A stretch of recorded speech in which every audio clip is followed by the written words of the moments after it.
Your bicep peak is mostly defined by the long head, which is located on the outer portion of your arm, as opposed to the short head, which is closer to the center of your body. So today I want to give you guys the best exercises to target that long head and develop bigger, rounder, and taller bicep peaks in no time. Before we jump right in, just keep in mind that your bicep isn't only responsible for elbow flexion, but it also provides close to 50% of the strength required to turn your hand over. Specifically, the long head is very active when turning your pinky up towards the ceiling. So remember to do that during your reps to help develop those peaks even more. So first, let's start with an exercise that you may have never done before, the Bayesian curl. This exercise was originally popularized by Menno Henselmans, and we can tweak it to specifically put more tension on the long head and develop nicer peaks. So first, you'll want to lower the pulley all the way down to the bottom of a cable cross machine. Then you're going to grab the cable in your hand with your palm facing up and take a few steps forward so that your arm is being pulled behind your body. This takes the slack out of the long head, which adds tension on that portion of the bicep. From that starting position, you're going to curl the cable up towards your chest while doing your best to keep your elbow locked in one place behind your body. This will actually prevent your hands from coming up any higher than around your lower chest, which is what we want. Then, while still keeping your elbow back, slowly lower the cables back down to the starting position and repeat for reps, making sure to hit each side for each set. Another exercise that's very similar is the barbell drag curl. The major difference between regular barbell curls and drag curls is that your elbows end up positioned further behind the body. And like I said, when we do that, we increase the stretch and tension placed on the long head of the bicep.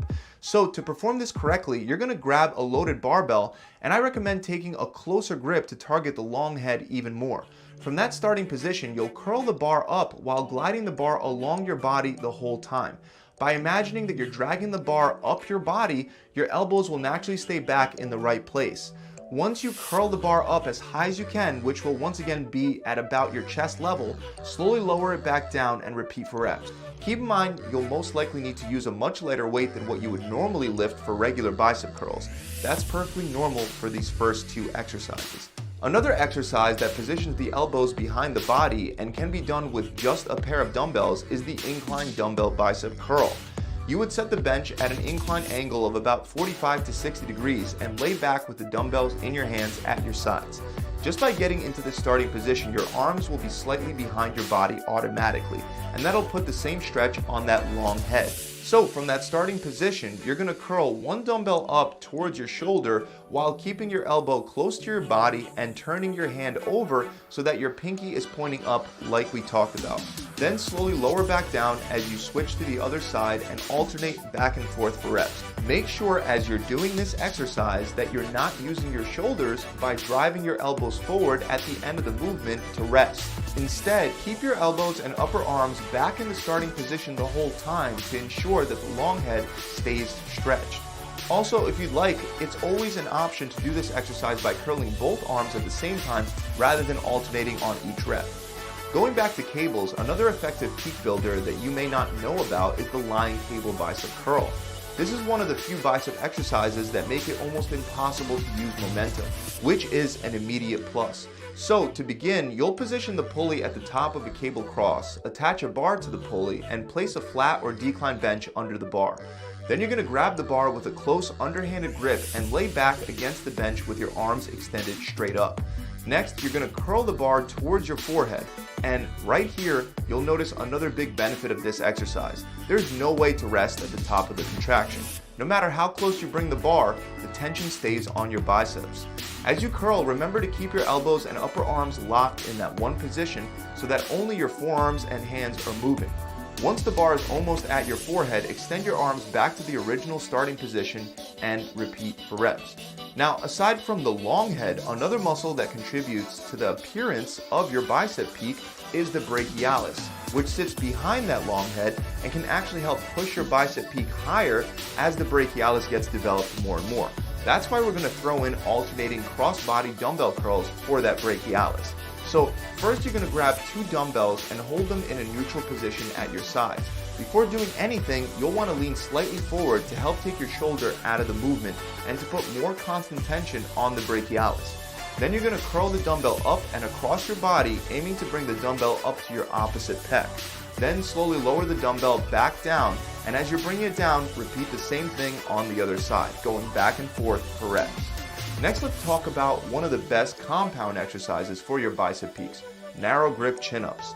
Chin-ups are a little different than pull-ups because your hands will be supinated, which means your palms will be facing towards you rather than away from you. Also, your hands will typically be closer together during chin-ups than with pull-ups, and that's especially true with this narrow variation. So grab the pull-up bar with your hands closer than shoulder width apart, then hang straight down before pulling yourself all the way up until your chin clears the top of the pull-up bar. Then slowly lower yourself down and repeat for reps. Pretty simple, but not easy. Keep in mind, if you can't do pull-ups at all right now, you can still develop your biceps with an assisted pull-up machine or by using resistance bands. And over time, you can slowly reduce the amount of assistance you need until you're ready to do these chin-ups completely on your own. The next exercise is the concentration curl, and we can make it target the long head even more by once again focusing on turning your hand over as you curl up. So start by sitting on a flat bench with your legs wide and a dumbbell on the ground in between your feet. Then pick the dumbbell up and pin the area right above your elbow against your inner thigh. Put your other hand on your other knee for support, and this will be your starting position with your arm hanging straight down and your palm facing up. So from there, just curl straight up, leading with your pinky first until the dumbbell is almost touching your chest. Then lower back down, keeping the hand in that same supinated position all the way through, and then repeat for reps. Let's move on to one of the best barbell exercises for adding mass to your bicep peaks, the close grip barbell curl. In general, a closer grip will internally rotate your arms, which helps target the outer head better than a wide grip. So first grab a loaded barbell with your hands positioned narrower than your shoulders. From there, curl the barbell up towards your collarbones while keeping your elbows close to your ribs the whole time. That means no swinging your elbows or hips forward and no flaring your elbows outward either. When you get close to the peak of the contraction, don't bring the bar under your chin and rest. Instead, stop before that point where you lose the tension and lower right back down for your next rep. Another one of my all-time favorites is the preacher curl. And even though this exercise will have your elbows in front of your body rather than behind, by taking a closer grip and internally rotating the arms, we can still effectively hit the long head. Preacher curls are also very good at developing your biceps in general because the exercise almost forces you to not use momentum and not cheat, putting all the tension on your biceps. So you're going to stand over the preacher curl and grab your loaded easy bar with a close grip and your palms facing up. Make sure you slide your elbows down the pad so that your armpits are almost completely touching the angled edge at the top of the pad. Then simply curl the easy bar as if you're aiming to bring it to your collarbones, but once again stop a few inches in front to maintain that tension. Then you're going to lower pretty much all the way back down. Just make sure that you don't hyperextend your elbows at the bottom. So even after you lower the bar all the way down, you still want to keep tension in your biceps and you want to keep a slight bend in your elbows before you curl back up. Next are alternating dumbbell curls, and the key to targeting the long head is, you guessed it, once again focusing on turning that hand over and bringing that pinky up. So you'll begin with 2 dumbbells in your hands at your sides in a neutral position. While keeping your elbows tight to your rib cage, you're going to curl 1 dumbbell up towards your shoulder. As you do this, turn that hand from a neutral position to a supinated position. Make sure your elbow doesn't flare forward at the top of the movement, as that will give you an opportunity to rest between every rep. Just like before, you're going to stop a few inches in front of your shoulder and you're going to lower back down while turning your hand back to that neutral starting position. Then repeat the same exact thing on the other side and alternate back and forth. So those are 10 of the best exercises that you can use to help build taller bicep peaks. Now, don't go ahead and put all 10 into one arm workout because your biceps are relatively small muscles, so it's not necessary to do a crazy amount of sets or reps to stimulate growth. Simply taking half of the exercises from this video and performing 3 sets of 8 to 10 reps for each will be more than enough for an amazing long head bicep workout. The other half you can do on your second arm day of the week, or you can save them for when you change up your routine eventually. I really hope you've gotten an exercise or 2 out of this video that you can use to further develop your biceps. If you enjoyed this video, make sure you subscribe to my channel and